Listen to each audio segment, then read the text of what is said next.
I'm thinking back to our creation process and something that the tutorials didn't identify. But now that I understand what happens with the number of spans and how the joints orient themselves to the spline curve, in retrospect, I think I would have created a spline first to describe what I wanted that tail to do.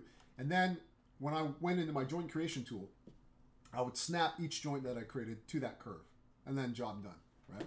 So what I've done was a little bit of an experiment. I added a couple more spans, but notice the CVs are no longer aligned with the joint centers. I've gone through and I've aligned the curve. Now I've just eyeballed it because I want to see if this will work, right? So I'm going to go through and we'll try initiating that IK spline handle tool again, right? Auto create curve is turned off. I just wanted to double check my settings were in place. I'm going to grab that first joint and we'll grab that end joint, and you can see down in the lower left hand corner it's now asking me to select that curve.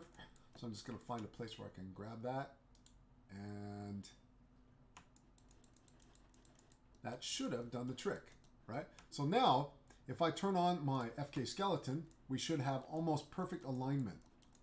It will be marginally off because, again, I eyeballed the placement of that curve, but that's sort of what I am after, right? So I have misgivings about working with a spline that have CVs all over the place. But, you know, what is life if it isn't one great big huge experiment, right? So let's see how far we get. Now, you can see the spline curve does this little wobble as it tries to stay aligned with the joint centers, right? But if I come in here, what I really, really wanted will be in effect, i.e. I just move one and I get a wonderful tail bend effect. So this I can work with, especially in terms of locking clusters to them and taking this one step further, right?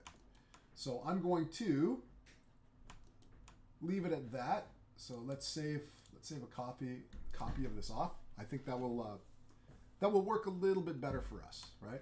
Now, again, the reason why I did it this way is so that I have 4 spans, so I can control just a nice, silky smooth S curve in terms of just having the controls in place for IK, but I also have the option to go in and go joint by joint in forward kinematic style. So we'll take a look at that in just a sec.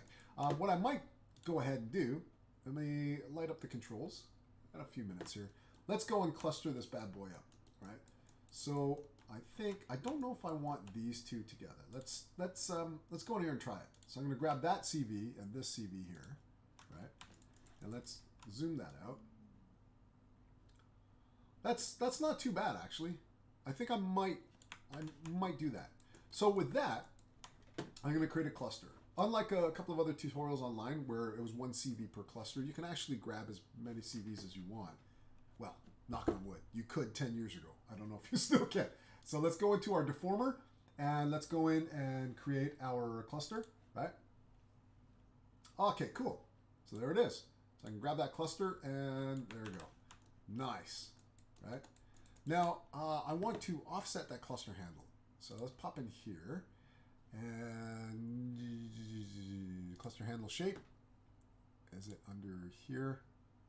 Let's have a look. There's a way of offsetting our cluster a little bit so we don't have it sitting entirely. I'm sure it was in the cluster handle shape. Oh, is it in the origin? Let's try that. So bring that origin up. Yes, right? So I can grab it here, but it's grabbing the cluster down there. So let's give that, yeah, I don't know, 25. Right? That's a bit much. Let's pop that origin up to 20, right? And we don't need it because we're going to build controls, but it's nice to be able to grab that and, you know, be able to reference that super quick, right? So let's go and light up our other CVs here, right? So I'm going to right click, go to control vertice, right? And I don't want to select my controller, just that, right? And then we'll go and deform and create a cluster there. And we'll set that cluster 2, right?